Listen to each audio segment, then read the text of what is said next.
وہ نہ تو کچھ کہہ سکتی تھی نہ ہی کچھ بول سکتی تھی، تو خاموشی سے اٹھی اور واش روم میں گھس گئی تھی۔ پہلے تو دل کا بوجھ ہلکا کیا، پھر شاور لے کر نائٹ ڈریس پہنا تو اسے خود سے بھی شرم آنے لگی تھی۔ اتنا باریک اور چھوٹا سا لباس، اس نے تو آج تک ایسا لباس نہیں پہنا تھا۔ وہ وہیں دیوار کے ساتھ چپک کر بیٹھ گئی، کیونکہ اس لباس میں وہ دلاور کے سامنے نہیں جا سکتی تھی۔ کافی دیر کے بعد دروازے پر دستک ہوئی تھی۔ سو گئی ہو کیا؟ نہیں، اس نے اندر سے ہی آواز دی تھی۔ تو باہر کیوں نہیں آ رہی؟ کیا مسئلہ ہے؟ اس نے جلدی سے اپنی فراک کا دوپٹہ ارد گرد لپٹ لیا تھا۔ آنکھیں رونے کی وجہ سے لال ہو گئی تھی اور وہ بری طرح سے کانپ رہی تھی۔ باہر آؤ جلدی، اب وہ غصے سے کہہ رہا تھا۔ دروازہ کھول کر اس کے پیچھے وہ چھپ گئی تھی۔ باہر نکلو جلدی، اب آواز قدرے اونچی تھی۔ مجھے اس طرح سے بے حیا نہ کرے پلیز، ڈرتے ڈرتے کہا گیا تھا۔ میں شوہر ہوں، تمہارا نکاح کیا ہے تمہارے ساتھ، حق ہے میرا تم پر۔ وہ اب اندر آ گیا تھا۔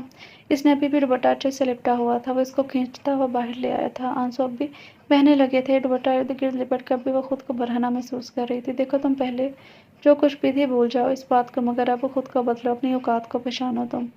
اوقات؟ ہاں ہاں اوقات تو یہ ہے اوقات، کیا مطلب ہے تمہارا؟ غریبوں کی اوقات یہ ہوتی ہے کہ ان کے تن پر لباس ہوتا ہے، سر پر چادر، اور امیروں کی اوقات یہ ہے کہ وہ لباس پہن کر بھی بے لباس ہی ہوتے ہیں۔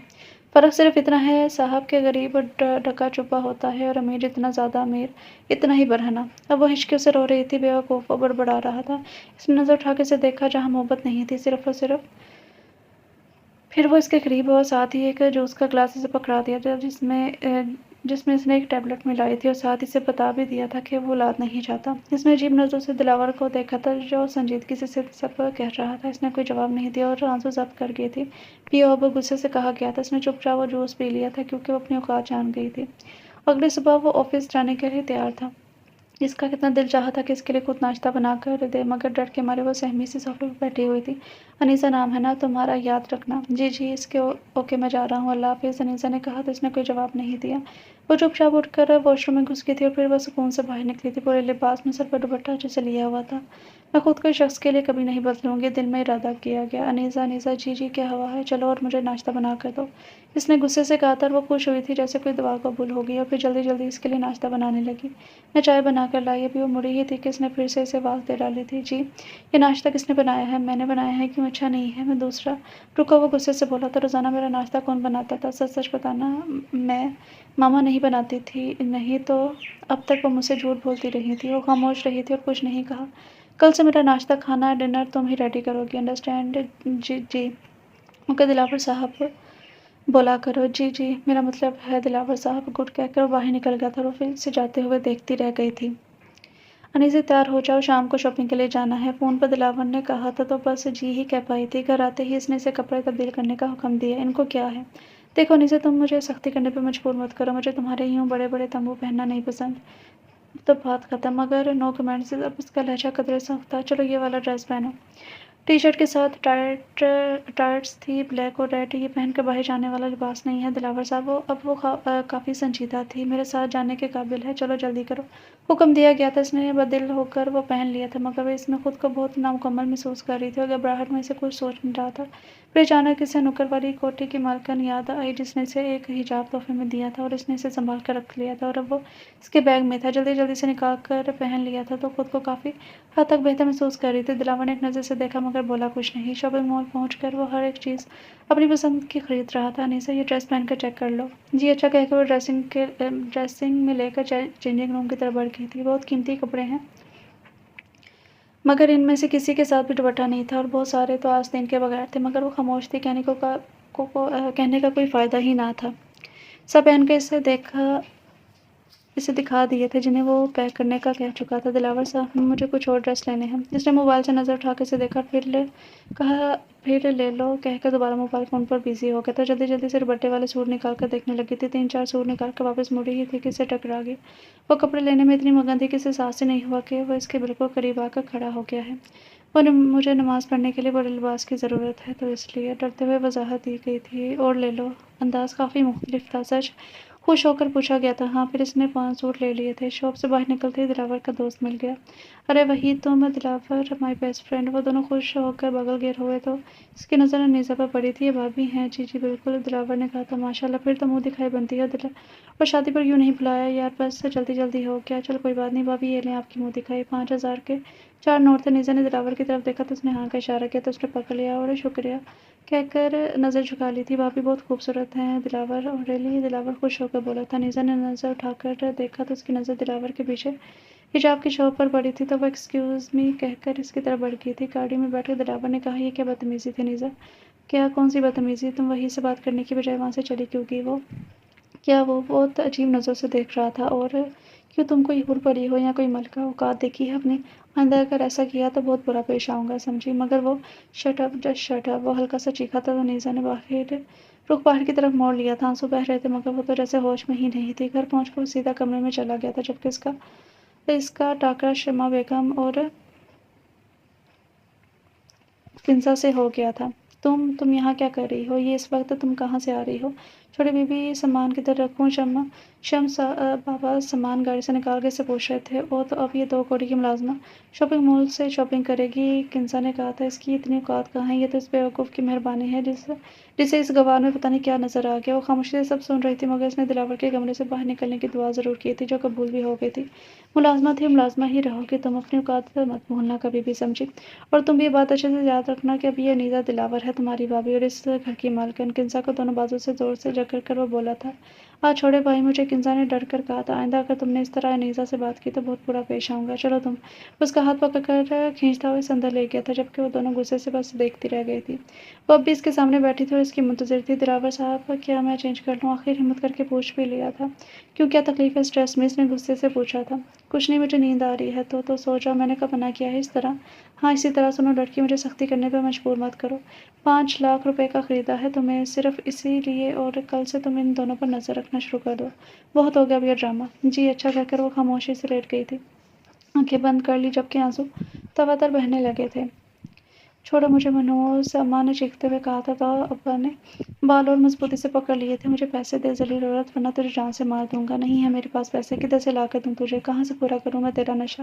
موت آئے تجھے! اماں بھڑک گئی تھی اور ابا نے زور سے تھپڑ مارتے ہوئے پھر سے پیسے مانگے تو وہ جلدی سے اندر سے 500 روپیہ نکال کر لے آئی تھی۔ ابا یہ پیسے لے اور مت مار اماں کو۔ شاباش میری بچی، تو ہی تو ہے اپنے باپ کا سہارا، اور نہ ورنہ یہ تو زور سے اماں کو ٹانگ ماری تھی۔ ابا پیسے لے کر باہر نکل گیا اور وہ اپنی ماں کے گلے لگے گھنٹوں روتی رہی تھی۔ نورا جی میڈم، کل سے ناشتہ جلدی بنا دیا کرو، دلاور کو میں خود سرو کیا کروں گی۔ شمع بیگم نے حکم دیا تو وہ جی میڈم کہہ کر واپس کچن میں چلی گئی تھی۔ اللہ جانے آخر یہ دونوں صاحب جی کے جانے کے بعد کہاں جاتی ہیں۔ یہ فیضی تھی اس کی ساتھی ملازمہ، پر ہمیں کیا فیضی جہاں بھی جائیں۔ نورا صاحب جی بہت اچھے ہیں، تھوڑے غصے والے ہیں مگر کبھی ہمیں گندی نظر سے نہیں دیکھا۔ ہاں فیضی کہتے تم ٹھیک رہی ہو، وہ نکر والی کوٹھی کا مالک تو بہت ہی گھٹیا ہے۔ ہاں نورا، ہم کام تو کرتی ہیں پر عزت ہتھیلی پر رکھ کر۔ فیضی تمہیں کیا لگتا ہے یہ لوگ کدھر جاتے ہیں؟ اللہ جھوٹ نہ بلوائے نورا، مجھے تو میڈم پر شک ہے۔ کس بات کا شک؟ پھر کبھی بتاؤں گی، اب جلدی سے ہاتھ چلاؤ، بہت کام پڑا ہے۔ اچھا کہہ کر وہ اپنے کام میں مصروف ہو گئی تھی مگر کوئی تھا جو ان کی گفتگو سن رہا تھا مگر خاموشی سے۔ نورا جی تمہاری ہمت کیسے میرے کمرے میں آنے کی؟ میں صفائی کے لیے آئی تھی ملازمہ کے ساتھ، تو تم خود کیوں صفائی نہیں کرتی میری موجودگی میں؟ تم بھی ملازمہ ہی ہو۔ اس نے نظر جھکا لی مگر کوئی جواب نہیں دیا تھا۔ دیکھو لڑکی، اس گھر کی مالکن بننے کے بارے میں کبھی مت سوچنا۔ شمع بیگم نے اسے ہاتھ سے پکڑ کر جھٹکا دیا تھا۔ میں ایسا نہیں سوچتی ماما۔ اوہ شٹ اپ! اگر مجھے گندی زبان سے ماما بولا تو یہ چونچلے تم دلاور کے سامنے ہی کرنا۔ میڈم بولو گے تم اب سے مجھے، سمجھی؟ چلو دفعہ ہو جاؤ اب ادھر سے۔ وہ چپ چاپ کمرے میں آ گئی تھی مگر شدید تجلیل آنسو کی صورت میں بہہ رہے تھے۔ ابا میں تجھے کبھی معاف نہیں کروں گی، تو نے مجھے ساری زندگی کی ضلالت دے دی ہے۔ ماما وہ شدید غصے سے چلا رہا تھا۔ کیا بات ہے دلاور، ایسے کیوں چلا رہے ہو؟ کنسا کدھر ہے؟ جلدی سے بلائیں ان سے۔ کنسا؟ وہ ہڑبڑا گئی تھی، اب اپنی دوست کے گھر گئی ہے۔ کون سی دوست؟ شدید غصے میں چبا کر بولا تھا۔ ارے تم اس کی دوستوں کو تھوڑی جانتے ہو، مجھے کیوں نہیں پتہ چل سکتا؟ وہ اس نے دونوں بازو سے زور سے پکڑ کر انہیں وارن کیا تھا۔ ماما میری بات غور سے سنیں، وہ جو کوئی بھی ہے اسے آج شام گھر میں بلا کر اسے کنسا کو اس کے ساتھ رخصت کریں۔ آج شام کا مطلب ہے آج شام۔ نہیں بیٹا، تمہیں غلط فہمی۔ خاموش!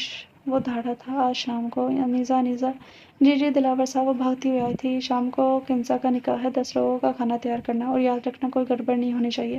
جی جیسا آپ کہیں گے ویسا ہی ہوگا دلاور۔ وہ انسنی کر کے اوپر روم میں چلا گیا تھا جبکہ نیزا کچن کی طرف۔ کنسا بہت بڑا مسئلہ ہو گیا ہے۔ کیا ہوا ماما؟ دلاور نے تمہیں پومی کے ساتھ دیکھ لیا ہے اور شام کو تمہارا نکاح رکھ دیا ہے اس کے ساتھ۔ بٹ وہ پاگل ہو گیا ہے کیا؟ میں کبھی ایسا نہیں کروں گی۔ بات کو سمجھنے کی کوشش کرو، وہ اب وہی کرے گا جو اس نے کہا ہے۔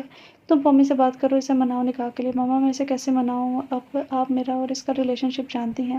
ہاں میں سب جانتی ہوں، مگر اس وقت تو مجھے اپنی جان کے لالے پڑ گئے ہیں۔ تم جیسے بھی کر کے مناؤ اسے۔ یہ کہہ کر شمع بیگم نے فون کاٹ دیا تھا اور کمرے میں دائیں سے بائیں طرف چکر لگانے لگی تھی۔ اف، یہ کیسی مصیبت ہے!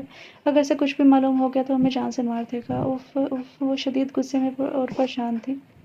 آ جاؤ۔ نیزا اندر داخل ہوئی تو وہ پورا کمرہ سگریٹ کی بدبو سے بھرا ہوا تھا۔ یہ آپ کیا کر رہے ہیں؟ اس نے بلا اختیار پوچھ لیا تھا۔ کیا کر رہا ہوں؟ اس نے تحمل سے پوچھا۔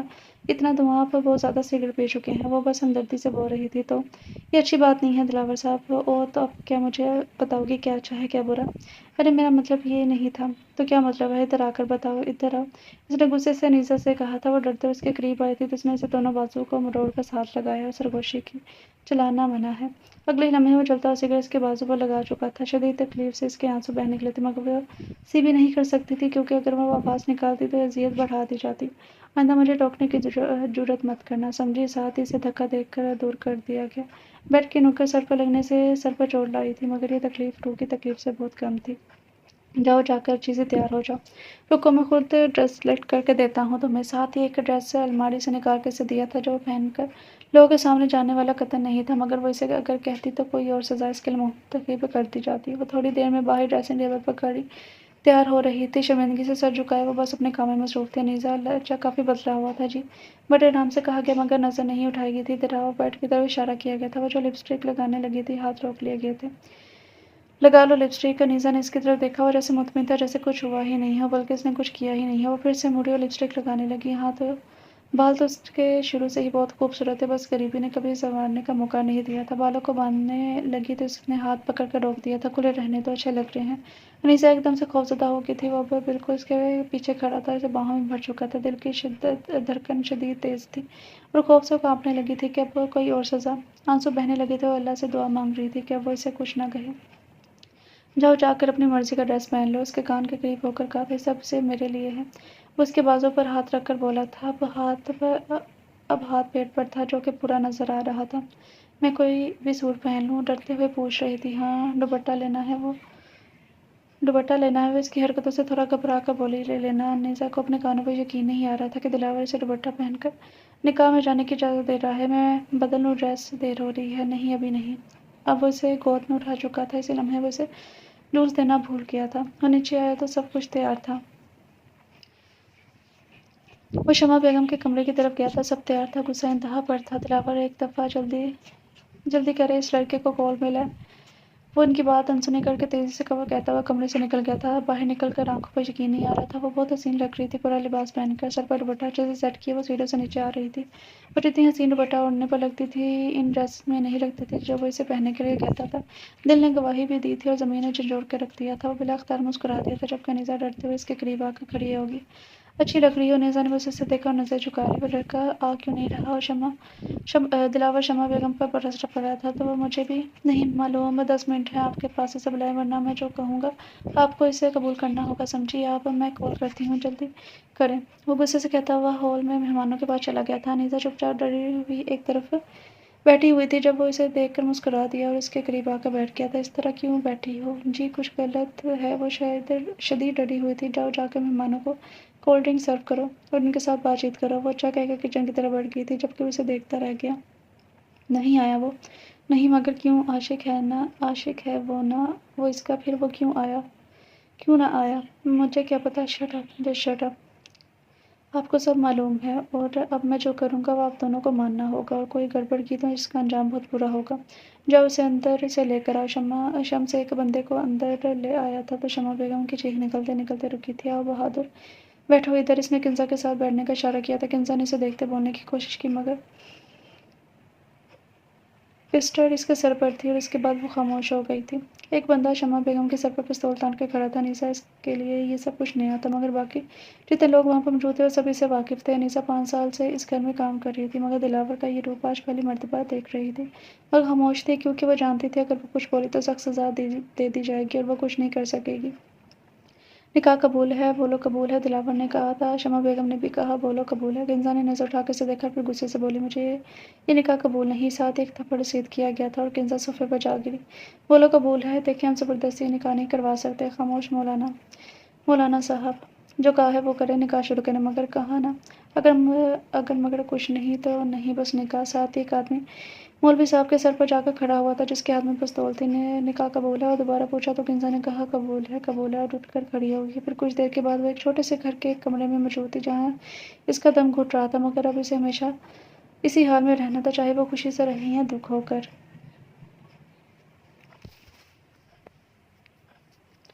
انیسہ چائے دلاور لا دو۔ عام سا لہجہ تھا جی ابھی لائی کہہ کر وہ مڑی ہی تھی کہ اس نے دوبارہ سے اسے بلایا تھا۔ اب تمہیں بہت محتاط رہنے کی ضرورت ہے اور ہر وقت اس پر نظر رکھنی ہے۔ کنزا واپس نہیں آئے گی، تم بے فکر رہو، سب فکری سے سب کر سکتی ہو۔ جی اچھا دلاور صاحب، میں جلدی آپ کو بتاؤں گی۔ ڈرا ڈرا سا انداز تھا۔ وہ وہاں ٹیوب رکھی ہے، لگا لینا، جلن کم ہو جائے گی۔ لاپرواہی سے کہتا اب تو یہ جلن ساری زندگی ٹھیک نہیں ہونی تھی، ٹیوب کی کوئی ضرورت نہیں تھی۔ شکریہ کہہ کر وہ رکی نہیں تھی، جلدی سے کمرے سے نکل گئی اور کچن تک آتے ہوئے اس کا چہرہ بھیگ چکا تھا، کیونکہ جو بیٹیاں باپ اپنے نشے پورے کرنے کے لیے بھیجتے ہیں وہ اسی طرح زندگی گزارنے پر مجبور ہوتی ہیں، اور بڑے امیر لوگ جو دل کے بہت چھوٹے ہوتے ہیں وہ یہ نہیں سمجھتے کہ وہ بھی انسان ہیں، ان کے سینے میں بھی دل ہے، جذبات ہے، غریب ہیں تو کیا ہوا، انسان تو ہے نا۔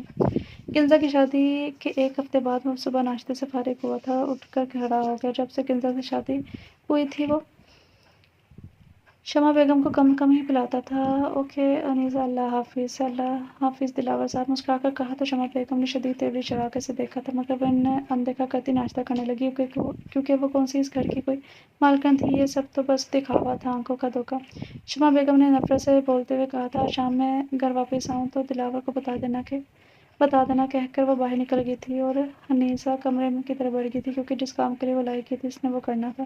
وہ شام کو واپس آنے کا بول کر باہر جا رہی تھی۔ انیسہ نے دلاور کو کول پر کہا تھا اوکے نظر رکھو۔ وہ جلدی سے بولا تو وہ اوپر سے ہی جاتا ہوا دیکھ رہی تھی، دلاور کو جانے کی اطلاع دی تھی۔ اب وہ آرام سے گھر کا جائزہ لے رہی تھی اور پھر کچھ نہ پا کر وہ وہیں صوفے پر بیٹھ گئی تھی۔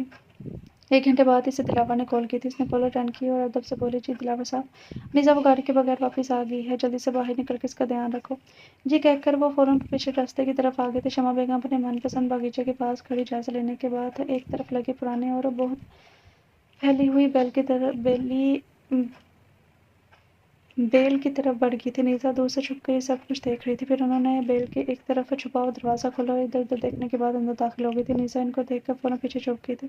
انیسہ دروازے کو دیکھ کر حیران رہ گئی تھی، کیونکہ آج تک کسی نے اسے نہیں دیکھا تھا، بلکہ شمع بیگم کسی کو اس طرف آنے ہی نہیں دیتی تھی ماضی کے جھڑکوں سے۔ آج کے بعد تم اس گھر میں نہیں رہو گی بد کردار عورت، سیٹھ یاور غصے سے چلاتے ہوئے بولا تھا۔ تم نے میری پاک دامن بیوی پر جو تہمتیں لگائی ہیں ان کے لیے میں تمہیں کبھی معاف نہیں کروں گا۔ میں تمہیں طلاق دیتا ہوں، طلاق دیتا ہوں، طلاق دیتا ہوں۔ تم ایسا نہیں کر سکتے یاور، تم تو مجھ سے محبت کرتے تھے اور اب شمع بیگم مجھے نہیں معلوم تھا کہ تم اس قدر گھٹیا عورت ہو۔ تمہاری اوقات گندی نالی کی ہی ہے، جہاں تم تھی میں نے تمہیں اس محل میں سجایا، مگر تم اپنی اوقات نہیں بھولی۔ چلو نکلو یہاں سے، دفعہ ہو جاؤ۔ یاور رکے، یاور وہ رو رہی تھی، چلا رہی تھی۔ یاور باہر جا چکا تھا، وہ بے تحاشا رو رہی تھی، مگر یہ سب اس کے ڈرامے میں تھا، وہ خود کو پاک صاف ثابت کرنا چاہتی تھی۔ بہت پچھتائے گا سیٹھ یاور، بہت پچھتائے گا، وہ چلائی تھی اور اس کی سزا تجھے مل کر رہے گی، یاد رکھنا۔ اگلے پل وہ اٹھ کھڑی ہوئی تھی اور آؤ آؤ شمع بیگم، اب تو تم اس گھر کی مالکن ہو۔ سیٹھ یاور نے مسکرا کر کہا تو شمع بیگم شرما کر رہ گئی تھی۔ اس نے ملازم کو آواز دی تھی جی مالک سیٹھ یاور کا خواجہ سرا خاص ملازم تھا۔ اس خرافہ نے کمرہ خالی کیا یا نہیں؟ مالک کر دیا ہے، اس نے ہلتے جلتے ہوئے محسوس انداز میں کہا تھا تو سیٹھ یاور شمع بیگم کا ہاتھ پکڑ کے اسے اپنے کمرے میں لے گیا، جبکہ زینب صرف دروازے کی اونٹ سے انہیں جاتا ہوا دیکھ رہی تھی اور خاموشی سے آنسو بہاتی رہی۔ لے آئے یاور اس عورت کو، اب میرا کیا بنے گا، میں کہاں جاؤں گی؟ وہ بہت رو رہی تھی۔ زینب مالکن فکر مت کریں، میں آپ کو کبھی اکیلا نہیں چھوڑوں گا۔ ملازم نے تسلی دی تو وہ کچھ حوصلہ کر کے خاموشی سے واپس آ کر بیٹھ گئی تو اللہ تعالیٰ سے اپنے پاک دامن ہونے کی دعائیں مانگنے لگی تھی۔ ننھا سا دلاور ماں کو گلے لگاتا اور پیار کرتا اور ماں کو روتا دیکھ کر پریشان ہو رہا تھا۔ وہ بس اسے چومتی اور ساتھ لگا لیتی۔ میرے بچے، تیری ماں پاک دامن عورت ہے، تم اس بات کے گواہ رہنا۔ شام کے وقت مالکن کھانا کھا لیں، ملازم نے آ کر کہا تو زینب نے کہا تھا وہ شخص کون تھا؟ مجھے بتاؤ، تمہیں اللہ کا واسطہ ہے مجھے بتاؤ۔ مالکن مجھے نہیں معلوم، میں نے تو اسے دیکھا بھی نہیں تھا، بس مالک اسے مار رہے تھے اور وہ بار بار آپ کا نام پکار رہا تھا۔ تم جانتے ہو نا کہ میں بے قصور ہوں جی مالکن، مجھے معلوم ہے، پر مالکن مالک کو نہیں معلوم۔ ملازم نے کہا تھا اگر انہوں نے مجھے اس گھر سے نکال دیا تو تم دلاور کا بہت خیال رکھنا، اسے اکیلا مت چھوڑنا۔ زینب ہاتھ جوڑ کر التجا کر رہی تھی اور وہ بس آنسو صاف کرتا باہر نکل گیا تھا۔ اس نے ملازم کو آواز دی تھی جی مالکن چٹاخ سے تھپڑ رسید کیا گیا تھا کہ ملازم کے آنسو نکل آئے تھے۔ آئندہ میری آواز سن کر سب سے پہلے سارے کام چھوڑ کر تم حاضر ہو جانا، ورنہ اس سے بھی برا حال کروں گی تمہارا۔ شمع بیگم نے چلا کر کہا تھا چلو دفعہ ہو جاؤ، جا کر چائے لے کر آؤ میرے لیے اور 7 پکوڑے بھی، روبدار آواز میں کہا گیا۔ جی جی جو حکم۔ ڈوڈو آنسو صاف کرتا ہوا کچن کی طرف بڑھ گیا تھا، جبکہ زینب بس اپنے آنسو صاف کرتی واپس پلٹ گئی۔ یا اللہ میری مدد فرما، اب تو بس تیرا ہی سہارا ہے۔ زینب نے روتے ہوئے اللہ تعالیٰ سے دعا مانگ رہی تھی۔ مالکن کیا بات ہے ڈوڈو، اندر آؤ۔ مالکن وہ کیا بات ہے، آرام سے بیٹھ کر بتاؤ، زینب نے کہا۔ مالکن میں چھوٹی مالکن، ہاں کیا ہوا اسے؟ انہیں کچھ نہیں ہوا، مگر وہ کیا ہوا ہے؟ وہ شخص اس کمرے میں ہے۔ کون شخص جس نے آپ پر الزام لگایا تھا؟ کیا کون ہے وہ؟ میں بھی جا کر دیکھتی ہوں۔ ارے نہیں مالکن رک جائیں، وہ آپ کو ہی پھنسا دے گی۔ تو پھر ڈوڈو میں کیا کروں، صرف بار بار بد کردار ہی سنتی رہوں؟ میں بتاتی ہوں جا کر اسے۔ ارے مالکن رک جائیں، وہ بہت شاطر عورت ہے، آپ اس سے نہیں جیت سکتی۔ تو کیا کروں؟ وہ بری طرح سے روتی تھی۔ مالکن میں خود مالک کو کسی طریقے سے سب دکھاؤں گا، پر کیسے ڈوڈو؟ وہ تو سب سوچتے بھی اس کے کہنے پر ہیں اور دیکھتے بھی۔ وہ تو بری عورت ہے ڈوڈو، بہت بری۔ میں جانتا ہوں مالکن، لیکن کچھ نہ کچھ تو ضرور کرنا پڑے گا نا ڈوڈو۔ اللہ کے بعد بس مجھے تمہارا ہی آسرا ہے مالکن۔ اللہ تعالیٰ سے دعا کریں کہ وہ آپ کی آزمائش ختم کر دے، کیونکہ ایک وہی ذات پاک ہے جو بے آسراؤں کو آسرا دیتا ہے جب یہ دنیا انہیں بالکل تنہا اور اکیلا چھوڑ دیتی ہے۔ ڈوڈو زاروں کی طرح رو رہا تھا اس وقت کو یاد کر کے جب اس کی سگی ماں اور باپ نے اسے خواجہ سرا کہہ کر گھر سے نکال دیا تھا، اور پھر سیٹھ جیاور نے اسے سہارا دیا تھا اور زینب نے اسے کبھی برا بھلا نہ کہا تھا، مگر شمع بیگم نے تو مجھے 2 دن میں ہی 3 دفعہ تھپڑ مار لیے ہیں۔ مالکن ڈوڈو حوصلے سے کام لو، اللہ تعالیٰ ہماری مدد ضرور فرمائے گا انشاءاللہ۔ مالکن میں مالک کو فون کر کے بلاتا ہوں۔ ہاں جاؤ جلدی۔ ڈوڈو فوراً باہر نکل گیا، مگر تب تک وہ شخص جا چکا تھا۔ وہ دونوں چاہ کر بھی شمع بیگم کا کچھ نہیں بگاڑ پا رہے تھے۔ وہ بہت شاطر عورت تھی اور اس کے ہاتھ بہت لمبے تھے۔ وقت گزرنے لگا تھا، شمع بیگم کی گود ہری ہو گئی تھی اور وہ امید سے تھی۔ یاور شمع بیگم کی محبت میں پاگل تھا اور زینب اب بھی بد کردار کا دفعہ صاف نہیں کر پا رہی تھی۔ دلاور کچھ بڑا ہوا تھا اور وہ سمجھتا تھا کہ اس کا باپ اس کی ماں کو کیا کہتا ہے۔ یاور پورے کا پورا شمع بیگم کے ہاتھ میں تھا اور زینب کی حیثیت ایک ملازمہ سے زیادہ نہیں تھی۔ ڈوڈو شمع بیگم کے آگے سب سے بڑی دیوار تھا، کیونکہ وہ یاور کے بہت قریب تھا، اس لیے وہ کسی چال کے انتظار میں تھی۔ اور پھر اس نے اپنا سونے کا سیٹ ڈوڈو کے کمرے میں رکھ کر اس پر چوری کا الزام لگا دیا۔ چال کام آ گئی اور ڈوڈو کو شمع بیگم نے نکال دیا۔ چوری کا الزام لگا کے اس کو یاور نے بہت مارا اور گھر سے نکال دیا، اور اب زینب اکیلی رہ گئی تھی۔ شمع بیگم کے ظلم سہنے کے لیے شمع بیگم گھر کے سارے کام کرواتی تھی۔ شمع بیگم اسے سارے گھر کے کام کرواتی اور ساتھ بد کردار کے طعنے بھی دیتی۔ زینب سب جاننے کے باوجود بھی خاموش رہتی تھی۔ آج موسم صبح سے بہت سہانا تھا اور اب تو ہلکی ہلکی بارش بھی شروع ہو گئی تھی۔ سیٹھ یاور 15 دن کے لیے دبئی گیا تھا اور زینب اپنے کمرے میں تھی جب اسے کسی کے بولنے کی آوازیں سنائی دی تھی۔ اس نے دروازے کو آرام سے کھول کر دیکھا تو سامنے شمع بیگم ایک آدمی کے ساتھ کمرے کی طرف بڑھ رہی تھی۔ اندر جاتے ہی اس نے دروازہ بند کر دیا۔ آج زینب نے رو کر اپنے اللہ سے دعا مانگی تھی کہ آج وہ اس بد کردار عورت کو ننگے ہاتھوں پکڑا دے اور اس کی آزمائش ختم کر دے۔ اللہ رب العزت نے آج زینب کی مدد کی اور اس کی دعا قبول ہوئی تھی۔ ابھی کچھ منٹ ہی گزرے تھے اس کو جائنماز سے اٹھے کہ سیٹھ یاور دبے پاؤں اندر داخل ہوئے تھے۔ زینب کی نظر ڈوڈو پر پڑی تو وہ آنسو صاف کر کے اس کو نظروں سے شکر ادا کر رہی تھی اور وہ مسکرا دی تھی۔ اس نے پھر سر ہلا کر حوصلہ دیا تھا، شمع بیگم دروازہ کھولو۔ سیٹھ یاور آ گئے۔ شمع بیگم کی چیخ نکل گئی تھی، اب کیا ہوگا، وہ تو مجھے جان سے مار دے گا۔ وہ گھبراہٹ سے بیڈ سے اٹھ کر کھڑی ہوئی تھی، برہنہ حالت میں تھی، کبھی ادھر بھاگتی تو کبھی ادھر۔ اوہ میں کیا کروں؟ وہ ہاتھوں کو ماتھے پر رکھ کر بولی تھی، تم چھپ جاؤ، ہاں چھپ جاؤ اور پکڑو اپنے کپڑے اور پہنو ان کو جلدی۔ دروازہ توڑ دو ڈوڈو، یاور نے حکم دیا تھا۔ یاور میں آ رہی ہوں، اس نے جلدی سے کپڑے پہننے کہا تھا، لیکن اس کے آنے سے پہلے ہی ڈوڈو نے دھکا دے کر دروازہ کھول دیا تھا۔ پھر تم چور یہاں کیا کر رہے ہو؟ شمع بیگم چلائی تھی ڈوڈو کو دیکھ کر۔ چھوڑو اس کو شمع بیگم، یہ بتاؤ تم اتنی دیر سے کیا کر رہی تھی؟ یاور نے شکی لہجے میں کہا تھا، میں کچھ نہیں، بس واش روم میں تھی اور تم اتنی جلدی واپس آ گئے۔ اس نے دونوں بازو اس کے گلے میں ڈالتے ہوئے کہا تھا، ذرا دور رہ کر بات کرو، یاور نے بزادری سے کہا تھا۔ کیوں میری جان؟ اس نے یاور کے لبوں پر ہاتھ رکھتے ہوئے کہا تھا۔ یقیناً وہ یاور کا دھیان بھٹکانا چاہتی تھی۔ یاور اس کو بڑے دھکیلتے ہوئے بولا، کہاں نہ دور رہو، ڈوڈو کمرے کی تلاشی لو، جو حکم مالک۔ ڈوڈو نے ایک فتح نظر شمع بیگم پر ڈالی اور آنکھوں ہی آنکھوں میں کہا، آج بچ کر دکھاؤ گھٹیا عورت۔ تھوڑی ہی دیر میں وہ یاور کے سامنے تھا۔ یاور غصے سے لال پیلا ہو رہا تھا، مار مار کر اس کو شدید زخمی کر دیا تھا۔ شمع بیگم کو بھی بہت مارا تھا، وہ تو جان سے مار دیتا اگر ڈوڈو نہ روکتا تو۔ نکلو یہاں سے، نکلو۔ شمع بیگم نے باہر نکل کر کسی کو فون کیا، پھر اگلے 10 منٹ بعد وہاں بدماش لوگوں کا ایک پورا ٹولہ پہنچ گیا تھا۔ سیٹھ یاور جو کہ زینب کے کمرے میں گیا تھا اور اس سے معافی مانگ رہا تھا، اس کو اور زینب کو زبردستی پکڑ کے انہیں خفیہ تہہ خانے میں بند کر دیا گیا تھا، ڈوڈو کو قتل کر دیا گیا تھا۔ شمع بیگم ایک دفعہ پھر سے فتح قرار پائی گئی تھی۔ دلاور کے آنے سے پہلے یہ قیامت آ کر گزر چکی تھی، مگر اسے کچھ نہیں پتہ چل سکا تھا۔ دلاور اکیلا رہ گیا تھا۔ شمع بیگم نے اسے زینب کو اس کے عاشق کے ساتھ فرار ہو جانے کا بتایا۔ 4 دن کے بعد اس کے باپ کا جہاز کریش۔ وہ جانتا تھا اس کی ماں ایسی نہیں تھی، مگر وہ اس وقت کمزور تھا اور کچھ نہیں کر سکتا تھا۔ دلاور نے بہت کوشش کی مگر اسے کوئی سراغ نہیں ملا۔ وہ شمع بیگم کو مار دیتا مگر وہ صرف اپنی ماں کے سراغ کے لیے اسے زندہ چھوڑنے پر مجبور تھا، کیونکہ اس کے وفادار ملازم نے اسے بتایا تھا کہ اس دن کیا ہوا تھا۔ وہ چھپ کر دیکھ رہا تھا، لیکن اسے یہ نہیں معلوم ہو سکا کہ اس نے ڈوڈو کو قتل کروا کے اس کی لاش کے ساتھ کیا کیا تھا، اور زینب اور یاور کہاں گئے۔ لیکن وہ زندہ تھے، یہ بات وہ کہہ سکتا تھا، باقی ان کا سراغ دلاور نے لگانا تھا۔ وہ یہ سب بتا کر ہمیشہ ہمیشہ کے لیے نوکری چھوڑ کر چلے گئے تھے، اور اب دلاور پورا شمع بیگم کے رحم و کرم پر تھا۔ تو شمع بیگم آزاد ہو چکی تھی، پھر اس کے ہاں کنزا پیدا ہوئی، مگر وہ بھی اس کے قدم نہ روک سکی، بلکہ شمع بیگم نے اسے بھی اسی راہ پر لگا لیا۔ وقت گزرتا گیا، شمع بیگم صبح جاتی اور رات واپس آتی۔ دلاور سمجھ چکا تھا کہ وہ کیسی عورت ہے، اس لیے اس نے عقل مندی سے کام لیا تھا۔ پھر دلاور نے سارا کاروبار اپنے ہاتھ میں لے لیا، شمع بیگم اور کنزا کو محدود کر دیا تھا، مگر شمع بیگم نے ہاتھ بہت لمبے تھے اور اب وہ اپنی ماں کا کوئی سراغ نہیں مل سکا تھا۔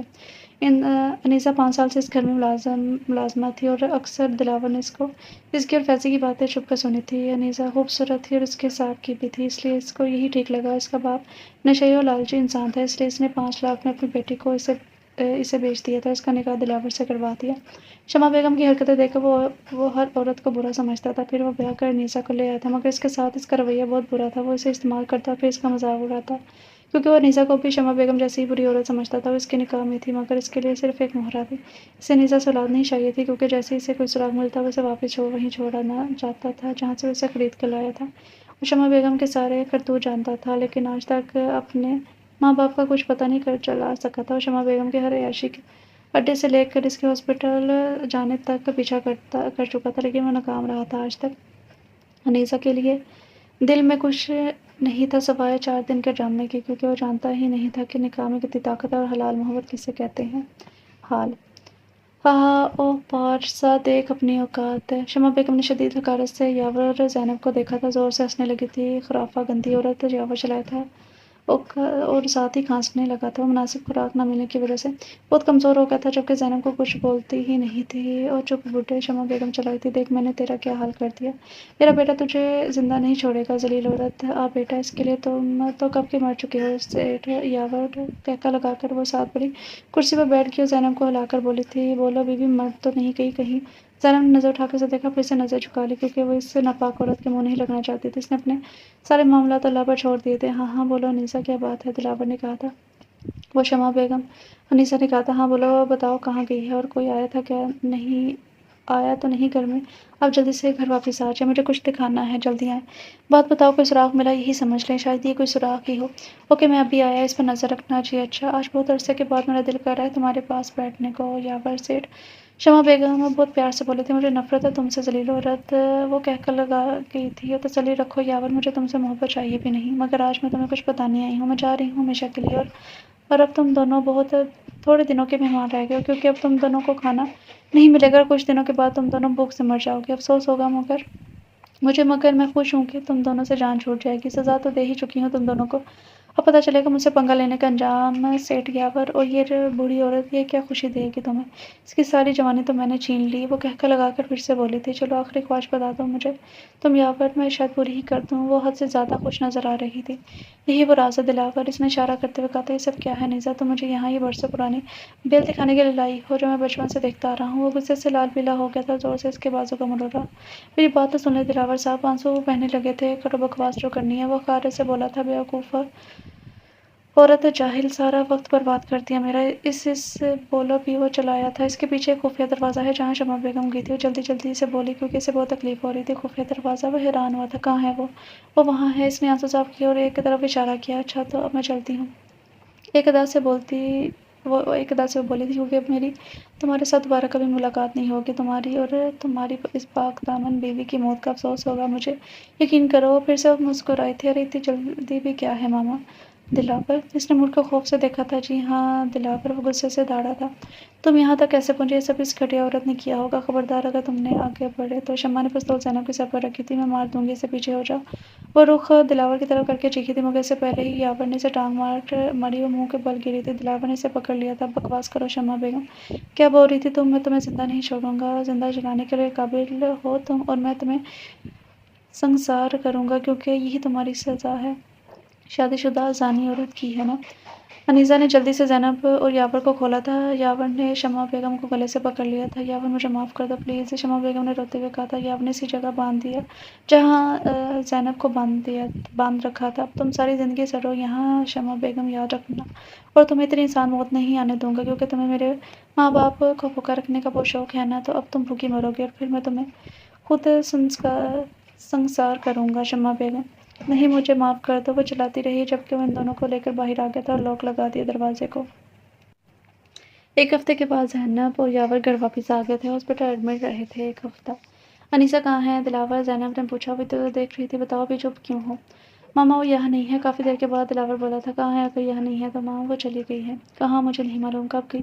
اسی دن جب آپ مجھے ملی تھی۔ مجھے ساری بات بتاؤ دلاور نے ساری بات ماں کو بتا دی اور سر جھکا لیا۔ کیا تم اس طرح کہ کب سے ہو گئے؟ میرا بیٹا ایسا نہیں ہو سکتا۔ وہ رونے لگی تھی۔ ماما پلیز رونا بند کرے، دور ہو جاؤ مجھ سے۔ میرا بیٹا اتنا برا نہیں ہو سکتا کہ وہ کسی معصوم کو استعمال کرے پھر گھر سے نکال دے۔ ابھی چلو اس کو واپس لینے کے لیے۔ وہ غصے سے بولی تھی۔ مگر ماما اگر مگر کچھ نہیں، چلو تو چلو۔ اچھا اب رکے، میں واپس لے کر آتا ہوں۔ وہ ان کے سامنے خاموش ہو گیا تھا۔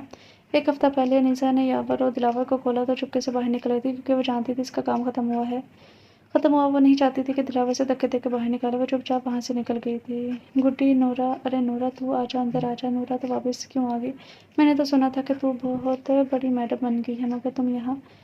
گڈی ہماری اوقات صرف اتنی ہی ہے کہ کوئی ہمیں خرید کر اپنا مقصد پورا کرے اور پھر بے اوقات کر کے واپس چھوڑ دے۔ نورا کیا مطلب ہے تیرا؟ وہ دلاور سیٹھ تو بڑا چنگا آدمی ہے۔ ہاں ہوگا پر ہم جیسوں کے لیے نہیں ہے۔ کیا مطلب؟ مجھے بتا تجھے ہوا کیا ہے؟ تو اتنی تھکی تھکی اور بیمار کیوں لگ رہی ہے؟ بس قسمت نے تھکا دیا ہے گڈی مجھے۔ وہ رونے لگی تھی۔ پہلی ہی رات میں اس نے مجھے بتا دیا تھا کہ مجھے صرف اپنا کام ختم ہونے تک اپنے نکاح میں رکھے گا۔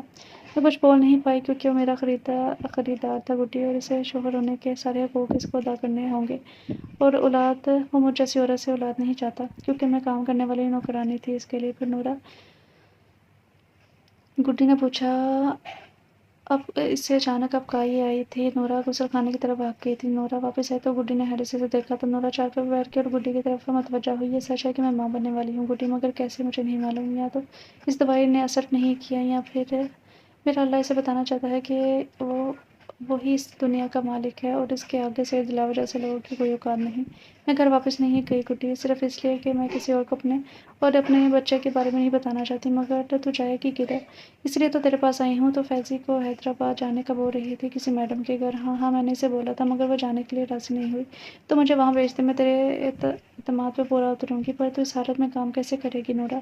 گڈی تو بات تو کر ان سے، میں کچن کا کام کر دیا کروں گی اور فارغ ہونے کے بعد گھر کا سارا کام بھی، بس کچھ مہینوں کی بات ہے۔ اچھا تو رک، میں بات کرتی ہوں۔ شکریہ گڈی۔ ارے پاگل سہیلی ہوں، شکریہ ادا کیوں کر رہی ہے؟ دلاور؟ جی ماما میں نے تمہیں کچھ کہا تھا مگر تم میری بات سنتے کیوں نہیں ہو؟ ماما میں چلا جاؤں گا کچھ دنوں تک۔ نہیں ابھی چلو، اور مجھے بھی ساتھ لے کے چلو۔ ماما وہ کیا وہ لگا رکھی ہے چلو مطلب؟ چلو اصل میں ماما وہ کیا بات ہے؟ ماما وہ انیسہ اصل میں اس گھر کی ملازمت تھی، وہ گندے سے محلے میں رہتی تھی، تو آپ وہاں کیسے؟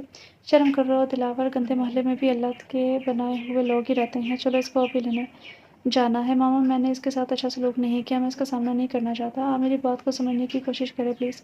دلاور اگر تمہارا ضمیر زندہ ہو گیا ہے تو جو ظلم تم نے اس کے ساتھ کر چکے ہو وہی کافی ہے۔ اب مزید اس بچی کو اپنے ظلم کا شکار مت کرو، اگر تم مردہ ضمیر ہو جاؤ تو جو چاہے کرو، لیکن اس بچی کو عزت سے آزاد کر دو تاکہ وہ اپنی زندگی کسی نیک انسان کے ساتھ گزارنا شروع کر سکے۔ اتنا کہہ کے وہ کمرے میں چلی گئی تو دلاور ایک عجیب سے درد میں مبتلا ہو چکا تھا۔ اسے اس قدر اپنی ماں کی بات بری کیوں لگی تھی؟ وہ نیزا کو آزاد ہرگز نہیں کر سکتا تھا۔ ہاں، کیونکہ میں نے اسے 5 لاکھ روپے میں خریدا تھا۔ ہاں، یہی وجہ ہے، اور تو کوئی وجہ نہیں ہے۔ لیکن مجھے اتنا غصہ کیوں آ رہا ہے؟ وہ کسی اور کے ساتھ کیسے؟ نہیں، ممکن نہیں ہے، وہ کسی اور کے ساتھ کیسے رہ سکتی ہے؟ کوئی اور اسے ہاتھ بھی نہیں لگا سکتا۔ میں اس کے ہاتھ توڑ دوں گا، میں اسے کبھی زندہ نہیں آزاد نہیں کروں گا۔ ہاں، میں اسے یہاں لے آؤں گا اور پھر اسی گھر میں رہے گی میری آنکھوں کے سامنے وہ۔ لیکن وہ اس کو اتنا کیوں سوچ رہا تھا؟ وہ اتنی خاص تو نہیں تھی، پھر وہ مجھے بھول کیوں نہیں جاتی؟ مجھے اس کے جانے کے بعد سے سکون نہیں مل رہا۔ وہ کمرے میں داخل ہوا تھا، اس کا دل بے اختیار زور سے دھڑکا تھا۔ وہ یہاں ہوتی تو تھی، اب کیوں نہیں ہے؟ میں اسے کبھی معاف نہیں کروں گا۔ اس نے مجھ سے پوچھا بھی نہیں اور گھر چھوڑ کر چلی گئی، جبکہ وہ میری زرخیز غلام تھی۔ نہیں، غلام نہیں، بیوی تھی، بس نکاح جو کیا تھا۔ اسے مجھ سے پوچھنا چاہیے تھا، اور میں جب تک اسے خود سے نہیں نکالتا اسے نہیں جانا چاہیے تھا۔ میری اجازت کے بغیر کیوں گئی؟ وہ مجھے اچھی نہیں لگتی تھی، بس دل چاہتا تھا کہ اسے 2 تھپڑ مارنے کے بعد واپس لے آؤں۔ وہ دل و دماغ کی عجیب و غریب جنگ میں تھا، کبھی دل جیت جاتا تو کبھی دماغ۔ وہ سگریٹ پر سگریٹ پھونک رہا تھا لیکن سکون نہیں مل رہا تھا۔ اسے اس کی ضرورت تھی، کیا صرف ضرورت تھی؟ دل نے کہا تھا ہاں، صرف ضرورت۔ وہ غصے سے دھاڑا باہر بالکنی میں جا کر کھڑا ہو گیا۔ اچھا ہوا وہ چلی گئی، تم اس کے قابل نہیں تھے دلاور، وہ سرگوشی کے انداز میں بولا اور وہیں بیٹھتا چلا گیا، کیونکہ اب مکافات کا عمل تھا۔ میں جاؤں گا اسے لینے، اسے اسی گھر میں رہنا ہوگا ساری زندگی، اس نے فیصلہ کیا، اور اس نے آنکھیں بند کر لی۔ وہ چانسو تھے جو بہہ نکلے تھے۔ ارے کون؟ ارے پاگل ہو کیا؟ رک آ رہی ہوں۔ سلام ماسی کاکی۔ وعلیکم السلام، تم سید دلاور ہو نا؟ جی ہاں، آؤ آؤ اندر آؤ۔ وہاں کیوں کھڑے ہو؟ ماسی، یہ میری ماما ہے زینب، اور آپ کی والدہ تو شمع بیگم۔ جی، وہ دوسری ماما ہے۔ آج یہاں کیسے ہے؟ آپ نے تو ہمیں نورا سے ملنے سے منع کیا دیا تھا، تو آج کیسے؟ وہ نورا میری بچی کیسی ہے؟ وہ میں ماسی شرمندہ ہوں اپنے رویے سے، تو میں نیزا، میرا مطلب ہے کہ نورا کو واپس لینے آیا ہوں۔ کیا مطلب ہے آپ کا صاحب جی؟ آپ نے تو نورا کو یہاں آنے سے منع کر دیا تھا، اس کے بعد وہ کبھی یہاں نہیں آئی، مگر آپ یہ سب کیوں بول رہے ہیں؟ کہاں ہے میری بچی؟ اس کو تو آپ نکاح کر کے لے کر گئے تھے اور خریدا بھی تھا، تو اس میں میری بچی کا کیا قصور تھا؟ میں آپ کے 5 لاکھ روپے کسی نہ کسی طرح واپس کر دوں گی۔ خریدا؟ زینب نے دلاور کی طرف دیکھا تو وہ شرمندہ ہو گیا تھا۔ ماسی کاکی زاروں کی تار ہو رہی تھی، جس کی آواز گڈی نے سن لی تھی۔ دروازہ ٹوٹا ہوا تھا کہ وہ سامنے بیٹھا دلاور صاف دکھائی دے رہا تھا۔ تو وہ دوزخی تو 6 ماہ پہلے ہی مر گیا، مگر میری بچی کو ساری زندگی کے لیے جہنم میں دھکیل گیا۔ مجھے معاف کر دو ماسی، میں اسے ڈھونڈ کر ضرور واپس لے آؤں گا۔ وہ شرمندگی سے بولا، کیونکہ اسے واقعی میں لگ رہا تھا اس نے جو ظلم کیا ہے اس کا حساب دینا پڑے گا۔ کب نکالا تھا تو نے اسے گھر سے؟ وہ غصے سے سارے لحاظ بھلا کر بولی تھی، ماسی ہمیں معاف کر دو، 1.5 ماہ پہلے اس نے اسے گھر سے باہر نکال دیا تھا، اور ابھی اسے تلاش کر کے واپس لے آئے گا، یہ میرا وعدہ ہے آپ سے، میں لے کر آؤں گا اسے۔ وہ پریشانی سے بولا تھا، جو تم نے اس کے ساتھ کیا وہ کہیں مر کھپ گئی ہوگی، یا تو مار دیا گیا ہوگا اسے۔ نہیں، ایسا نہیں ہو سکتا، وہ ٹھیک ہوگی، اسے کچھ نہیں ہوا ہوگا، میں اسے کچھ نہیں ہونے دوں گا، وہ واپس آ جائے گی، میں اسے لے آؤں گا، میں لے کر آؤں گا۔ وہ کہتا باہر نکل گیا تھا۔ ماسی کچھ نہ بولی اور دونوں واپس آ گئے تھے۔ مجھے تم سے امید نہیں تھی دلاور، میرا بیٹا کسی معصوم کا خریدار کیسے ہو سکتا ہے؟ تم تو اس شمع جیسے نکلے، اس کے ہی نقشے قدم پر چلتے ہوئے تم نے یہ سب کیا، تمہیں اس پر ظلم کرتے اپنی ماں کیوں یاد نہیں ہے دلاور؟ مجھے معاف کر دے ماما، مجھے اس وقت کچھ بھی سمجھ نہ آیا، تلاش کرو اسے ورنہ میں تمہیں کبھی معاف نہیں کروں گی، یاد رکھنا، میں بھی یہ گھر چھوڑ کر چلی جاؤں گی، میں نہیں رہوں گی یہاں۔ زینب روتے ہوئے بولی تو وہ چپ چاپ اپنے کمرے میں بند ہو گیا۔ وقت ظالم ہوتا ہے اور وہ کسی کی نہیں سنتا۔ دلاور کا امتحان شروع ہو گیا تھا اور وہ دن رات تلاش کر کے تھک چکا تھا، مگر اسے انیزا کہیں نہیں ملی۔ 3 ماہ گزر چکے تھے، اس نے شہر کا چپا چپا چھان مارا تھا، گلی محلے اسپتال میں سب چیزیں چیک کر لی تھی۔ ضرور ٹوٹا تو دلاور زمین پر منہ کے بل گرا تھا۔ سید دلاور، تم ہار گئے ہو، تمہیں اس سے محبت ہو گئی ہے، شدید شاید ہو چکی ہے، اور اب تمہارے نصیب میں صرف ہجر ہے اور بس۔ نہیں ہے مجھے اس سے محبت، تو کیوں اس کی چیزوں کو چومتے ہو؟ کیوں اس کے وہ کپڑے جو وہ شوق سے پہنتی تھی انہیں چھوتے ہو؟ کیوں ان کپڑوں سے اس کی خوشبو محسوس کرتے ہو؟ بولو، بولتے کیوں نہیں ہو؟ زمین نے آواز لگائی تھی۔ مان لو سیٹھ دلاور، تم عشق میں ڈوب چکے ہو، اب تم اس کے در پر جاؤ گے تو سکون ملے گا، ورنہ ساری زندگی بے سکون رہو گے تم۔ ہاں، میں ہار گیا اس کے آگے، مجھے اس سے محبت اور بے پناہ محبت ہے۔ وہ پھوٹ پھوٹ کر رو دیا تھا۔ مجھے وہ چاہیے، صرف اور صرف وہ چاہیے، وہ میری ہے، صرف اور صرف میری ہے، اسے واپس آنا پڑے گا، وہ واپس آئے گی، سنا تم نے، وہ واپس ضرور آئے گی۔ بچوں کی طرح رو رہا تھا وہ۔ رونے کے بعد وہ پھر سے ایک ارادے کے ساتھ کھڑا ہوا تھا، اور ایک دفعہ پھر وہ ماسی کاکی کے گھر کی طرف دوڑ پڑا تھا۔ گڈی، گڈی، جی ماسی، گڈی میری، نورا کہاں ہے؟ کہاں ہوگی اور کیسی ہوگی پتہ نہیں، زندہ بھی ہے کہ نہیں۔ ماسی کاکی نے رونے لگی تھی۔ ماسی وہ جہاں بھی ہوگی ٹھیک ہی ہوگی۔ نہیں گڈی، اس کا باپ تو خود مر گیا، میری بچی کو بھی مار گیا۔ گڈی اگر میں مر گئی تو مجھے دفن کرنے کے بعد اس کے لیے کوئی نشانی ضرور رکھنا، وہ آئے گی میری قبر پر ضرور آئے گی۔ ماسی اللہ کا واسطہ ہے ایسی باتیں نہ کر۔ نہیں نہیں گڈی، میری بچی مجھے ملنے آئے گی پر شاید میری زندگی میں نہ آ سکے۔ میں مجرم ہوں، اس کی میرا وقت قریب آ گیا ہے، کاش میری دی رانی مجھ سے مل جائے۔ ماسی حوصلے سے کام لے، وہ آ جائے گی، پتہ نہیں گڈی کب آئے گی۔ ماسی اٹھ پانی پی۔ نہ گڈی نہ، میری آخری خواہش سن لے، جب وہ آئے تو اسے میری قبر پر لے آنا، مجھ سے ملوانے اور اس کو بتانا کہ اس کی ماں اس سے معافی مانگنا چاہتی تھی۔ ماسی خدا کا واسطہ ایسی بات نہ کر، تجھے اس سے ملوانے کے لیے لے جاؤں گی، تو بس ٹھیک ہو جائے۔ تجھے پتہ ہے وہ کہاں ہے؟ ہاں ماسی میں جانتی ہوں، حیدرآباد میں ہے۔ وہ میڈم تھی نا فوزیہ، جو کالج ماسٹرانی تھی اور پھر وہ حیدرآباد چلی گئی تھی، اس کے پاس ہے وہ۔ ٹھیک ہے وہ بالکل سچ گڈی، مجھے لے کر چل اس کے پاس۔ ہاں ہاں ماسی کل چلیں گے۔ اب ٹھیک، اب اٹھ کر پانی پی اور دوا کھا لے۔ Hyderabad madam Fauzia college principal, وہ خوشی سے مسکراتے ہوئے جلدی جلدی قدم اٹھاتے باہر نکل گیا۔ حیدرآباد آؤ نورا جی، بیوی جی میں نورا۔ ہاں ہاں میں جانتی ہوں کہ تمہیں گڈی نے بھیجا ہے، میں تمہارا انتظار کر رہی تھی، اتر آ کر بیٹھ جاؤ، وہ مسکراتے ہوئے بولی تھی۔ وہ میں نورا بات شروع کرنے کے لیے الفاظ تلاش کر رہی تھی کہ بات کہاں سے شروع کریں۔ تمہیں کچھ بتانے کی ضرورت نہیں ہے، میں سب جانتی ہوں، تم امید سے اور کچن کا کام کرو گی، رہائشی اور کھانا۔ وہ پھر سے مسکراتے ہوئے بولی تھی۔ جی جی بیوی جی، آپ کو تو سب پتہ ہے، نورا نے بے تاثر چہرے کے ساتھ کہا۔ وہ چاہ کر بھی مسکرا نہیں پا رہی تھی۔ اچھا جاؤ، 7 کوارٹر ہے، وہاں سامان رکھو اور کچھ دیر آرام کرنے کے بعد شام چائے بنا کر لان میں آ جانا، پھر ساری باتیں کریں گے۔ جی اچھا بیوی جی۔ وہ اٹھ کر جانے لگی۔ رکو جی بیوی جی، کچن میں کھانا تیار ہے، وہ لے کر جانا کوارٹر میں اور کھانا کھا کر آرام کرنا۔ جی بیوی جی، اللہ پاک آپ کو خوش رکھے۔ کچھ آنسو ضرور گرے تھے دل پر، وہ خود کو سمیٹنا جان کی تھی۔ آس سیٹ دلاور، تم نے مجھے مالکن بنا کر پھر سے ملازمہ بنا دیا، باری قسمت، واہ میری یہ تھی اوقات، وہ سوچ کر رہ گئی تھی۔ دن پڑ لگا کر اڑنے لگے تھے۔ نیزا کو آئے 2 ماہ گزر چکے تھے۔ اچانک طبیعت خرابی ہونے پر فوزیہ سے ہاسپٹل لے گئی تھی۔ ڈاکٹر صاحب ٹھیک ہے نا؟ ماں اور بچہ بالکل ٹھیک ہے، بس کمزور ہے، کھانے کا خاص خیال رکھیں اور اگلے مہینے دوبارہ لے آئیں۔ اگر ایسے ہی رہا تو بہت مشکل ہو جائے گی ان کے لیے، احتیاط کریں۔ جی میں پورا خیال رکھوں گی، کہہ کر وہ باہر آ گئی تھی۔ ارے پاپا بچ کے، دلاور کی گاڑی پھر سے پاپا سے ٹکرا گئی تھی۔ او میرے اللہ، یہ کیا ہو گیا؟ دلاور جلدی سے گاڑی سے باہر نکلا تھا۔ بابا کیا آپ ٹھیک ہیں؟ اوہ آپ کو تو چوٹ لگی ہے، چلیں میں آپ کو ساتھ ہی ہاسپٹل لے کر چلتا ہوں۔ نہیں بیٹا میں ٹھیک ہوں۔ ارے نہیں، آپ کو تو شدید چوٹ لگی ہے، چلیں پلیز۔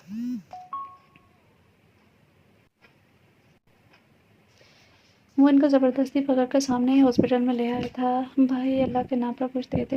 ارے جا بیوی معاف کر، بھائی دے دو، 2 دن سے بھوکی ہوں، کچھ کھانے کو دے دو۔ ارے پاگل مت کر جا، وہی نے دھکا دیا تو وہ لڑکھڑا کر دلاور سے ٹکرا گئی تھی۔ بدتمیز، دلاور کا ہاتھ ہوا میں بلند ہوا اور پھر ادھر ہی رک گیا تھا، رنگ زرد پڑ گیا تھا اور وہ دونوں ہاتھوں سے اسے پکڑ چلایا تھا۔ کنزا تم اور یہاں اس حالت میں بہادر کدھر ہے؟ بیٹھو ادھر پانی پیو۔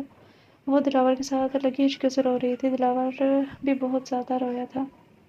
کھانا کھانے کے بعد وہ کچھ سنبھلی تو دلاور کے سینے سے جا لگی، پھوٹ پھوٹ کر رونے لگی۔ مجھے معاف کر دے بھائی، مجھ سے جو غلطیاں ہوئی مجھے اس کی سزا مل گئی ہے۔ بہادر کہاں ہے؟ میں نے تجھے تمہارا پورا خیال رکھنے کو کہا تھا، پھر بھی وہ بہت اچھا انسان تھا، میں نے اس کی قدر نہیں کی۔